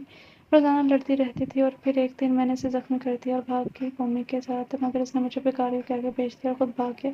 او میرے خدا، یہ تم نے کیا کر دیا؟ کنزا مجھے معاف کرتے ہوئے غلطی ہوگی، پھوٹ پھوٹ کر رونے لگی تھی اور پھر سے بھائی مجھے معاف کر دے، مجھے سے بہت بڑی غلطی ہو گئی ہے، بلکہ گناہ ہو گیا ہے، میں نے بھابھی کے ساتھ اچھا نہیں کیا، وہ تو معصوم تھی، میں نے ان کے ساتھ کیا مطلب ہے؟ کنزا کس بارے میں بات کر رہی ہے وہ؟ بھائی ہاں بولو بیٹا، وہ نرمی سے بولا تھا۔ میں نے بھابھی کو بدکردار ثابت کرنے کے لیے وہ ٹیبلٹ بدل دی، مجھے کچھ سمجھ نہیں آ رہا تھا۔ کنزا کھل کر بات کرو بھائی، یہ بات یہ ہے کہ بھابھی بے قصور ہے، وہ بچہ آپ کا ہی ہے، میں نے آپ کے روم سے ٹیبلٹ چرا کر بدل دی تھی تاکہ آپ ان کو گھر سے نکال دیں، کیونکہ ماما انہیں مزید برداشت نہیں کرنا چاہتی تھی، وہ جان گئی تھی کہ آپ کو ان سے اولاد نہیں چاہیے۔ وہ جلدی سے بہت بری بات کرنے لگی تھی۔ بچہ کس کا بچہ؟ کون سا بچہ؟ کیا مطلب آپ کا؟ آپ کو نہیں معلوم کہ بھابھی ماں بننے والی تھی؟ جب میرا نکاح ہوا تھا اس کے بعد ماما نے مجھے بتایا تھا کہ انہیں شک ہے بھابھی امید سے ہیں، میں ان کی حالت سے اندازہ لگایا تھا۔ ماما نے کہا وہ نہیں مجھے نہیں معلوم، انہوں نے آپ کو ابھی تک نہیں بتایا، کہاں ہے وہ؟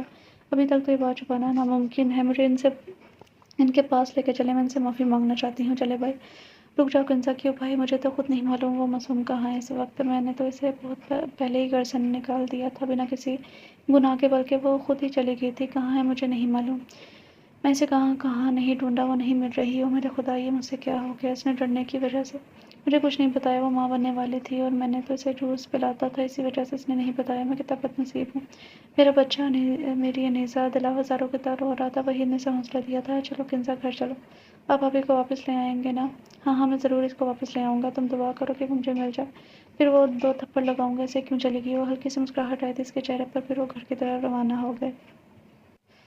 سر آپ کو کچھ میڈیسن لے کر آئیں، سخت چوٹ ہے؟ جی میں لے کر آتا ہوں۔ دلاور پچھلے 6 مہینوں سے حیدرآباد میں آ رہا تھا، میڈم فوزیہ کی تلاش میں تھا، مگر ابھی تک اسے کچھ معلوم نہ ہو سکا۔ ہر سکول اور کالج سے پتہ کروا چکا تھا وہ، در کی خاک چاہنے کے بعد وہ اسے نہیں مل سکی تھی، مگر پھر بھی وہ اس کے بغیر واپس نہیں گیا تھا۔ اب بھی وہ اسے مسلسل وہ اسی سلسلے میں جا رہا تھا کہ بزرگ گاڑی سے ٹکرا گیا اور ورنہ لکھا ہاسپٹل آ گیا تھا۔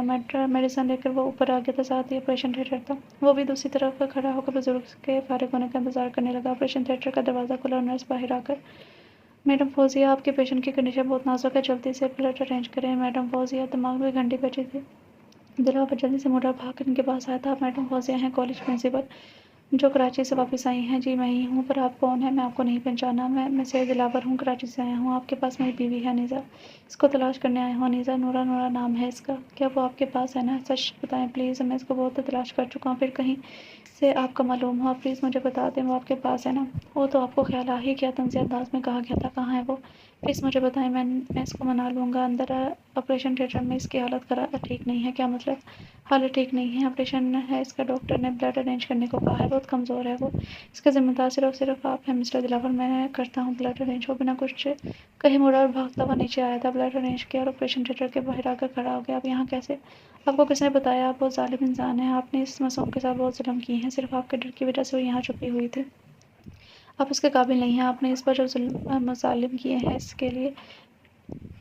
اس کے لیے آپ کو کبھی معاف نہیں کیا جا سکتا۔ آپ نے ایک معصوم کی خوشیاں چھین لی ہیں، اسے زندہ لاش بنا دی، وہ کمسن لڑکی آپ کی وجہ سے جینا نہیں چاہتی۔ آپ نے دلاور صاحب جو کچھ اس کے ساتھ کیا ہے، آپ کو تو گولی مار دینی چاہیے۔ کیسے آپ لوگ کسی جیتے جاتے انسان کو خرید سکتے ہیں، اسے داغ کر سکتے ہیں، اس کے ساتھ وہ سب کر سکتے ہیں جو آپ نے نورا کے ساتھ کیا؟ پلیز آپ چلے جائیں یہاں سے، میں آپ کو اس سے ملنے کی اجازت نہیں دے سکتی، وہ پہلے ہی بہت مشکل میں ہے، چلے جائیں آپ یہاں سے، پلیز ایسا مت بولیں، میں نے کہا نا، میں نے کہاں تلاش نہیں کیا، اسے مارا پھر رہا ہوں، مجھے سکون نہیں ہے، وہ زندگی ہے میری، اسے کچھ نہیں ہو سکتا، اسے جینا ہوگا میرے لیے، میں اسے معافی مانگ لوں گا، میں نہیں رہ سکتا اس کے بغیر۔ وہ رو رہا تھا۔ میڈم فوزیہ خاموش ہوگی۔ میڈم فوزیہ، ہم ماں کو بچا سکتے ہیں، بچے کو پلیز بتائیں۔ کیا ڈاکٹر یہ آپ کیا کہہ رہی ہیں؟ آپ دونوں کو بچا لیں پلیز، انہیں کچھ نہیں ہونا چاہیے، میں پوری کوشش کروں گی، مگر حالت بہت خراب ہے، ایسے کہ جیسے اس کو جینے کی تمنا ہے ہی نہیں، کچھ کرے ڈاکٹر پلیز۔ ڈاکٹر مجھے ماں کو بچانا ہے، مجھے میری انیسہ لوٹا دیں، ماں کو بچا لیں، میری انیسہ کو بچا لیں، جتنے پیسے آپ بولیں گے میں آپ کو دوں گا، جلدی سے، دلاور نے کہا تھا۔ اب تو رو بھی رہا تھا۔ اس کی ضرورت نہیں ہے، میں اپنی پوری کوشش کروں گی، ماں اور بچہ دونوں کو بچا سکوں، بس دعا کرے کہ اللہ تعالیٰ ان کو زندگی دے، آمین۔ لیکن میں کچھ کہہ نہیں سکتی، کہہ کر ڈاکٹر اندر کی جانب چلتی تھی، جبکہ دلاور وہیں فرش پر گر گیا تھا۔ یہ کون ہے بھائی؟ میری ماما زینب اور یہ پاپا دلاور، مگر ان کی تو ڈیتھ ہو گئی تھی نا؟ وہ حیران ہو کر بولی تھی۔ نہیں ایسا نہیں ہے، بلکہ تمہاری ماما نے ان کو قید کیا رکھا تھا، ماما نے؟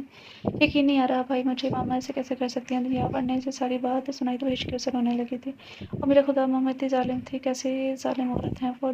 پھر دلاور نے کنزا کو زینب اور یاور سے معافی مانگنے کا کہا، اس نے دونوں سے معافی مانگی اور انہوں نے معاف بھی کر دیا۔ آج سے تم یاور کی طرح ہماری بیٹی ہو، زینب نے کہا تو یاور نے حامی ساری لائے مسکرا دی تھی۔ یاور نے بہادر کو تلاش کیا اور اس سے کنزا کی طرف سے معافی مانگی اور اس کو یقین دلایا کہ بدل گئی ہے اور اب وہ کچھ غلط نہیں کرے گی۔ بہادر کر رہا ہے تو کنزا اس کے قدموں میں گر گئی تھی۔ مجھے معاف کر دیں، میں غلط تھی، وہ زاروں کی طرح رو رہی تھی۔ کنزا تمہاری غلطی کا احساس ہو گیا، اتنا ہی کافی ہے، اور میں دلاور بھائی کے احسانات کبھی نہیں بھول سکتا، اٹھو کنزا، میں نے تمہیں معاف کر دیا۔ اتنا کہہ کر اس نے کنزا کو گلے لگا لیا۔ دلاور نے انہیں اپارٹمنٹ گفٹ کیا تھا، ساتھ ہی آفس میں مینیجر کے عہدے پر فائز بھی کیا تھا، تو وہاں شفٹ ہو گئے تھے۔ زینب اور یاور نے اپنی طرف سے گاڑی گفٹ کی تو کنزا نے بھیگی آنکھوں کے ساتھ شکریہ ادا کیا تھا۔ دلاور اور فوزیہ کا انتظار کرتے ہوئے 1 گھنٹہ گزر چکا تھا، جب یہ نرس باہر آئی تھی۔ مبارک کو بیٹا ہوا ہے، نرس نے بتایا۔ دلاور کی آنکھوں سے آنسو بہنے لگے تھے، اس نے اسے گود میں لے لیا۔ مبارک ہو آپ کو دلاور صاحب، فوزیہ نے کہا تھا۔ شکریہ مس فوزیہ۔ انیسہ کیسی ہے؟ اس نے نرس سے پوچھا۔ ڈاکٹر صاحب آ کر آپ کو بتائیں گی، میں کچھ نہیں بتا سکتی، دعا کریں ان کی حالت ٹھیک ہے نہیں ہے، یہ کہہ کر بندہ چلی گئی تھی، جبکہ دلاور ماضی میں گم ہو گیا تھا۔ 2 گھنٹے گزر چکے تھے، مگر ابھی تک ڈاکٹر باہر نہیں آئے تھے۔ آج دلاور کو پتہ چلا تھا کہ انتظار کتنی مشکل چیز ہے، ایک لمحہ صدی بن گیا تھا، وقت گزرنے میں نہیں آ رہا تھا۔ یا اللہ میری مدد فرما، آنسو نکل پڑے تو پھر سے سوکھ جاتے۔ اس نے ڈاکٹر کو آپریشن تھیٹر سے باہر نکلتے دیکھ کر اس کی طرف دوڑ لگائے تھے۔ یہ ڈاکٹر، میری انیسہ کیسی ہے؟ میں نے پوری کوشش کی ہے، مگر ان میں کوئی ریکوری کے آثار نظر نہیں آ رہے، بہت خطرے میں ہے، دعا کریں، بہت مشکل ہے کہ وہ کیا یہ آپ کیا کہہ رہی ہیں؟ یہ کون ہے؟ ڈاکٹر نے فوزیہ سے پوچھا تھا۔ یہ ہسبینڈ ہے ان کے۔ دلاور دیکھے دلاور صاحب، ڈاکٹر نے کہنا شروع کیا۔ کیا مطلب ہے آپ کا؟ کیا دیکھوں میں؟ وہ چیخ پڑا تھا۔ پلیز بات کو سمجھیں، وہ نرم لہجے میں بولی تھی۔ دعا کرے دلاور صاحب، دعائیں تقدیر بدل دیتی ہیں۔ دلاور شدید رو پڑا تھا، اس کو کوئی سمجھ نہیں آ رہا تھا۔ پلیز اس کو بچا لے پلیز۔ فوزیہ نے اس کے کندھے پر ہاتھ رکھا تھا اور کہا، دلاور صاحب آج انیسہ کو اپنے اللہ سے مانگ لیں۔ آج صرف اور صرف آپ وہی آپ کی سن سکتا ہے، وہی تو ہے جو تقدیریں بدل سکتا ہے، وہی مدد کرتا ہے جب کوئی کسی کی نہیں سنتا۔ مالک ہے وہ ہر چیز کے، اسی کے فیصلے میں ہم سب کی جان ہے۔ دلاور نے نظر اٹھا کر انہیں دیکھا تو انہوں نے اس بات میں سر ہلایا تھا۔ دلاور نے جلدی سے اٹھا اور مسجد کی طرف بھاگا تھا۔ فوزیہ نے آنسو صاف کیا اور اللہ تعالیٰ سے دعا کی وہ انیسہ کی زندگی بخش دے اور ان دونوں کو ملا دے۔ دلاور نے وضو کیا اور سچے دل سے اللہ تعالیٰ سے دعا کی وہ انیسہ واپس لوٹا دے۔ کتنی دیر وہ روتا رہا تھا اور اللہ تعالیٰ سے دعا مانگتا رہا، جانے کب سے کب تک وہ روتا رہا، دعا مانگتا رہا تھا۔ بیٹا کون ہو تم؟ اب میں اس مسجد کا امام ہوں، مسجد بند کرنے کا وقت ہو گیا ہے۔ آپ کب سے یہاں بیٹھے رو کر دعائیں مانگ رہے ہیں؟ کیا میں پوچھ سکتا ہوں کیا پریشانی ہے؟ میری بیگم بہت سیریس حالت میں ہے، دعا کریں وہ ٹھیک ہو جائے۔ پھر سے رونے لگا تھا۔ بیٹا وہ جو اوپر ہے نا میرا اللہ، وہ کسی کو خالی ہاتھ نہیں لوٹاتا، بس وہ دیکھتا ہے کہ مانگنے والے کی چاہت کتنی ہے، بس نیت دیکھتا ہے۔ وہ سچے دل سے دعا مانگے تو کبھی خالی ہاتھ نہیں لوٹائے گا وہ۔ امام صاحب کیا میرا دل صاف نہیں؟ کیا میں سچا نہیں ہوں؟ نہیں بیٹا، یہ تو آپ کو بہتر پتہ ہے کہ تن کتنا سچا ہے اور من کتنا سچا ہے۔ من سے مانگ بیٹا، من سے، پھر دیکھو سنتا ہے کہ نہیں۔ اچھا اب مجھے مسجد بند کرنی ہے۔ اچھا امام صاحب، اللہ حافظ۔ اللہ کی ایمان میں رہو، وہ سب کو ٹھیک کر دے گا۔ غریبوں کو کھانا کھلاؤ، بھوکے کو جب کھانا ملتا ہے تو سچے دل سے کھلانے والے کو دعائیں دیتا ہے۔ جی ضرور امام صاحب۔ اور دلاور مسجد سے ایک صاف شفاف دل لے کر نکلا تھا اور من سے مانگ کر آیا تھا اپنی انیسہ کو، بچے کا۔ وہ زینب اور یاور کو بتا چکا تھا، وہ بھی ہاسپٹل پہنچ چکے تھے۔ دلاور یاور کے گلے لگا اور بچوں کی طرح پھوٹ پھوٹ رو دیا تھا۔ مسکرا رکھو نے کہا، اچھا اللہ تعالیٰ سب ٹھیک کر دے گا انشاءاللہ۔ گڈی بھی ماسی کاکی کو لے کر آ گئی تھی۔ میڈم فوزیہ نے انہیں انیسہ کے ایڈمٹ ہونے کا بتایا تھا۔ ماسی کاکی بہت روئی تھی بچے کو دیکھ کر۔ ماسی مجھے معاف کر دیں، آج سے میں آپ کا بیٹا ہوں۔ ماسی نے دلاور کی طرف دیکھا، پھر اس کے گلے لگ کر بہت روئی تھی۔ سب آ چکے تھے، اس کے لیے وہ خاموش تھی، بالکل خاموش۔ جس کے لیے سب جمع تھے وہ سب سے بے نیاز تھی، اسے ہوش نہیں آ رہا تھا۔ ڈاکٹر نے بہت کوشش کی مگر کوئی کامیابی حاصل نہ ہوئی۔ دلاور صاحب نے اپنی پوری کوشش کر چکی ہے مگر کوئی فائدہ حاصل نہیں ہو رہا۔ آپ انہیں کہیں اور لے جائیں۔ ڈاکٹر کے کہنے پر اسے دوسرے ہاسپٹل لے گیا تھا۔ دن سے رات اور رات سے اگلا دن ہو گیا، کوئی بھی حرکت نہیں ہوئی۔ دن گزرتے جا رہے تھے مگر انیسہ کو ہوش نہیں آیا۔ پھر دوسرے ہاسپٹل سے تیسرے ہاسپٹل، تیسرے سے چوتھے، اور ایک دن اس کے انتظار میں گزر گیا مگر اس کو ہوش نہ آیا۔ ڈاکٹر مجھے اپنی بیوی سے ملنا ہے۔ نہیں سر آپ نہیں مل سکتے، کسی کو بھی اندر جانے کی اجازت نہیں ہے۔ ڈاکٹر مجھے اس سے ملنا ہے اور میری بات سن کر ٹھیک ہو جائے گی، مجھے پوری امید ہے، پلیز مجھے اس سے ملنے دیں۔ آپ ان کے کون ہیں؟ ڈاکٹر نے پوچھا تھا۔ میں دلاور ہوں، انیسہ کا شوہر۔ ہاں وہ کبھی ایک نام پکارتی ہے، وہ کیا کہتی ہے؟ انہیں ہوش نہیں ہے مگر وہ صرف اتنا کہتی ہے، دلاور واپس آ جاؤ۔ اس کے علاوہ وہ کچھ نہ بولتی ہے، نہ ہی کوئی حرکت کرتی ہے، ورنہ ہم ضرور بتاتے اور ملواتے بھی ان سے۔ چاہے آپ مل لیں مگر ان کو زبردستی اٹھانے کی کوشش مت کریے گا، ان کی جان کو بھی خطرہ ہو سکتا ہے۔ جی جی میں سمجھ گیا۔ دلاور کو آئی سی یو کے باہر بیٹھے ایک ماہ گزر گیا تھا۔ وہ اندر چاہتا سے دیکھنے کے بعد واپس آ جاتا، آج بھی حسب معمول سے ملنے گیا تھا۔ انیسہ اللہ کا واسطہ ہے، آنکھیں کھولو، میں مر جاؤں گا تمہارے بغیر۔ اس کے پاس کھڑا اسے باتیں کر رہا تھا۔ انیسہ میری جان، ہمارا بیٹا سیٹھ شاذل تمہارا انتظار کر رہا ہے، وہ تمہیں بہت یاد کرتا ہے اور میں بھی تمہیں بہت اور میں بھی تمہارا۔ دلاور انیسہ صرف تمہارا۔ سید دلاور تمہارے بغیر کچھ نہیں ہے، میری تمہارے بغیر کوئی اوقات نہیں ہے، میں بے اوقات ہوں۔ انیسہ وہ شدت غم سے نڈال ہو گیا تھا، وہ روزانہ ایسی ہی باتیں اس سے کرتا تھا۔ پھر وہ اس کے قریب آ کے بیٹھ کے اور اس کا ہاتھ پکڑ کے اسے بوسہ دیا تو تھوڑی حرکت محسوس ہوئی۔ دلاور حیران ہوا تھا۔ ڈاکٹر اس نے وہ خوشی سے چلایا تھا۔ یس سر آپ کیوں چلا رہے ہیں؟ ڈاکٹر میری انیسہ نے حرکت کی ہے، میری جان میری انیسہ نے میں نے حرکت محسوس کی ہے۔ انیسہ نے ہاتھ ہلایا تھا، وہ خوشی سے پاگل ہو رہا تھا۔ اوکے ہم چیک کرتے ہیں، آپ باہر تشریف لے جائیں۔ تھوڑی دیر کے بعد ڈاکٹر مسکراتے ہوئے باہر آئی تھی۔ مبارک ہو دلاور صاحب، وہ بہتری کی طرف آ رہی ہیں، ایک یہ معجزہ ہی ہے، ورنہ لوگ سالوں ایسے پڑے رہتے ہیں۔ یا اللہ تیرا شکر ہے۔ فوراً مسجد کی طرف بھاگا تھا۔ شکرانے کے نفل ادا کرنے کے بعد وہ غریبوں میں کھانا تقسیم کرنے چلا گیا۔ اب وہ غریب کندھے نہیں رکھتے تھے بلکہ وہ خود بھی ان کے ساتھ بیٹھ کر کھانا کھاتا۔ اکثر وہ کھانا تقسیم کرنے آتا اور ان کے ساتھ ہی گھنٹوں بیٹھا رہتا تھا، دن اور رات کو انیسہ کو ہوش آ گیا تھا۔ دلاور کو دیکھ کر وہ ڈر گئی تھی۔ آپ اور یہاں میں نے کچھ غلط نہیں کیا، میں بے قصور ہوں، مجھے مت مارنا۔ ارے نہیں پاگل، میں سب جانتا ہوں۔ کیا جانتے ہیں؟ وہ بہت زیادہ خوفزدہ تھی۔ انیسہ اس کے قریب ہوا تو وہ ڈر کے پیچھے ہو گئی تھی۔ میرے قریب مت آنا، میں نے کچھ غلط نہیں کیا، میں چلی جاؤں گی۔ اور رونے لگی تھی، مجھے معاف کر دیں، میں بہت شرمندہ ہوں۔ کیا کہا کہاں کہاں تلاش نہیں کیا میں نے تمہیں، وہ رو پڑا تھا، میں تمہارے بغیر کچھ نہیں ہوں نیزا، مجھے معاف کر دو، آئندہ کچھ غلط نہیں کروں گا، پلیز مجھے معاف کر دو۔ وہ حیرانگی سے دیکھ رہی تھی۔ آپ کیوں آئے ہیں؟ یہاں چلے جائیں، میں آپ کی کچھ نہیں لگتی۔ نیزا میری بات تو سنو، مجھے معاف کر دو، میں نے جو بھی کیا اللہ پاک کا واسطہ مجھے معاف کر دو۔ نہیں، میں کون ہوتی ہوں معاف کرنے والی، میری کیا اوقات؟ وہ ڈرتے ہوئے بولی تھی ایسا مت کہو، میری کوئی اوقات نہیں ہے تمہارے بغیر۔ وہ عجیب نظروں سے دل سے دیکھ رہی تھی۔ کنزا شاہزر کو گود میں اٹھا کر گھوم رہی تھی، بالکل اپنی پھوپھو پڑ گیا ہے۔ وہ خوش ہو کر بولی نیزا نے بچے کو دیکھا، ہمارا ہے بیٹا۔ دلاور نے کہا تو مسکراتی تھی، ہاں یہ میرا بچہ ہے، میرا بس میرا۔ وہ پریشانی سے بولی تھی، گود میں بچے کو لے کر اسے بہت پیار کیا تھا۔ دلاور باہر چلا گیا۔ نیزا بھی ٹھیک نہیں تھی۔ زینب نے نیزے کا بہت خیال رکھا، وہ بالکل ٹھیک ہو گئی تھی۔ دلاور ایک لمحے کے لیے بھی اس سے دور نہیں ہوتا تھا، لیکن وہ بولتی نہیں تھی۔ رو پہ لگے زخم اتنی جلدی نہیں بھرتے۔ میڈم فوزیہ ملنے آئی تو بس اتنا بولی، نیزا میں نے اس شخص کو تمہارے لیے روتے دیکھا ہے، ہو سکے تو اسے معاف کر دینا، اسے اس کی اوقات اللہ پاک نے دکھا دی ہے، اور تم بہت نیک ہو، اپنی زندگی اور بچے کے لیے اسے معاف کر دو۔ اپنے ہر گناہ کی معافی مانگی تھی اس نے نیزا سے، لیکن وہ کچھ بولتی ہی نہیں تھی۔ زینب اور ماسی کاکی کے کہنے پر اس نے دلاور کو معاف کر دیا، یہ کہہ کر کہ وہ اپنے بچے کو بنا باپ کے نہیں پالنا چاہتی تھی، لیکن اسے وقت لگے گا یہ سب بھولنے میں۔ دلاور کے لیے تو اس کا معاف کر دینا ہی کافی تھا، اسے اپنے بچے سے بھی بنا محبت تھی اور نیزے سے بھی۔ شمع بیگم کے تہہ خانے میں بند ہونے کے 2 ہفتے بعد شمع بیگم کی لاش تہہ خانے میں ہی دفن کر دی گئی تھی۔ وہ ایک دن مردہ حالت میں پائی گئی تھی۔ دلاور بہت رویا تھا اس دن، وہ اس کو بھی ماں مانتا تھا۔ کسی کو معلوم نہیں ہو سکا کہ سیٹھ دریابا نے شمع بیگم کو زہر دے کر مار دیا۔ وہ بہت مطمئن ہو گئے تھے، جو برا تھا اسے اس کے کیے کی سزا مل گئی تھی۔ اب سب کو اپنی اپنی اوقات کا اندازہ ہو چکا تھا کہ اصل اوقات تو رشتوں کی ہوتی ہے، نہ کہ مال اور دولت کی۔ زندگی پھر سے اچھے انداز سے گزرنے لگی تھی، لیکن ابھی بھی شمع بیگم جیسی عورتیں، یاور جیسے دل پھینک مرد اور دلاور جیسے ذہنی مریضوں سے بھری پڑی ہے۔ دنیا جس نے بھی بچانا ہے اسے اپنے آپ کو خود بچانا ہے، ورنہ یہ جال تو شکاری ہر جگہ بچھا کر بیٹھے ہیں، شکاری شکار کی تلاش میں۔ خود کو دنیا سے الگ مت سمجھے، جو عورت آپ کے نکاح میں ہے وہ سب سے خوبصورت ہے، اس سے پیار کر اپنی زندگی کو جنت بنائیں، نہ کہ دوسری تیسری کی تلاش میں اپنا سکون غارت کر دیں۔ شکریہ۔ ختم شد۔ سارے ریڈر سے تھا ناول کا نام ہے اوقات، رائٹر کا نام لکھا نہیں ہوگا۔ تو آپ لوگوں کو ناول کیسا لگا؟ امید کرتی ہوں کہ پسند آیا ہوگا۔ اگر پسند آیا تو لائک کریں، شیئر کریں۔ ملتے ہیں کل نیو ناول کے ساتھ، تب تک کے لیے اپنا خیال رکھیں، خوش رہیں، اللہ حافظ۔